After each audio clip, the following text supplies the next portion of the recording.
Right, let's have a little look at Hubble's law again.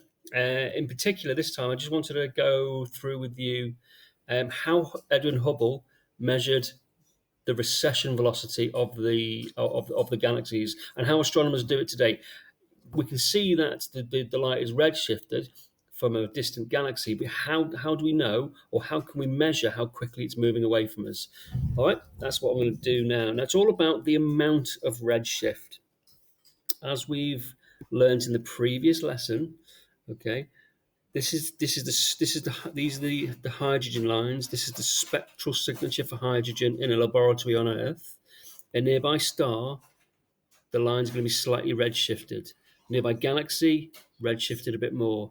Distant galaxy, more still. Very distant galaxy, redshifted loads. Now it's the exact amount of redshift. It's actually the shift in wavelength.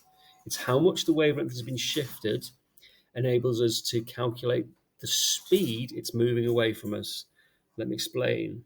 Okay, right. Let's take one of these lines. Can you see this? I think we're being asked to take this one here. This specific line appears here, here, here, and here in the other galaxies. Let's see how much has been redshifted. So I think I can get, yes, like that. Now, it works out. Oops.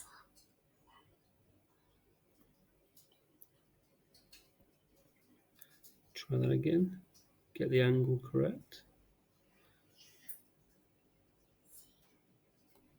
Perfect. Right. Now, from that, we can see exactly how much redshift is happening in each case. So, first, the nearby star, that shift in wavelength is tiny. Nearby galaxy, that shift in wavelength is a little bit more. Distant galaxy, that shift in wavelength is quite considerable. But the very distant galaxy, that shift in wavelength is huge. Now, it's the change in wavelength. It's how much the wavelength changes, that value of redshift that we use to calculate the speed. As we can see here, the bigger the shift in wavelength, the bigger the speed. Okay? And it's all because of this. If you go back to the Doppler effect with sound, the faster the moving object, whether it's towards or away from us, the higher the change in wavelength. If we look at this ambulance here, if this ambulance was moving slowly, say at half the speed, these waves will be bunched up together less. The wavelength would actually be doubled, wouldn't it? Yeah, the waves would be stretched out. They'd be stretched out a bit more. Say this ambulance was moving really quickly towards the girl, these waves would be bunched up even more. Okay, so there'd be more redshift. Sorry, there'd be more Doppler effect from the original wavelength. Okay, I'll just finish with this model. We've looked at a model for the balloon. Where I blew up the balloon. I showed you the model with the elastic and the plasticine, but this is probably the best model for the expanding universe. It's the raisin bread model. Right, now here we go. This shows it perfectly. Imagine you're baking a loaf of raisin bread. So we put it into the oven like this. The dough is the space between galaxies, and the raisins represent the galaxies.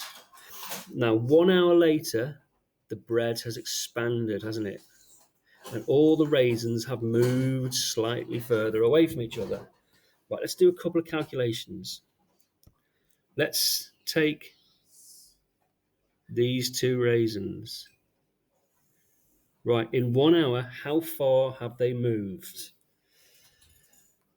Okay, well, they've gone from 2 to 6. So in 1 hour, they've moved 4 centimeters away from each other. So in 1 hour, we can say that the speed they're moving away from each other is 4 centimeters per hour.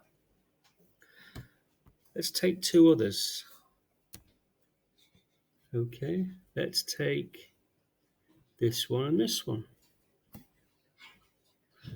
Okay, now those two, how far have they moved in 1 hour? they've moved, well, they've gone from 5 to 10, so they've moved 10 centimeters away. So their speed, they're moving away from each other, is 10 centimeters an hour. So hopefully you can see with just two sets of raisins there, we've got two different speeds. The distance is 2 and the speed is 4. The distance is 5 and the speed is 10. Now hopefully you can see there that that is a directly proportional relationship. Okay, so there you have it. The expanding universe as a loaf of raisin bread. Thank you very much.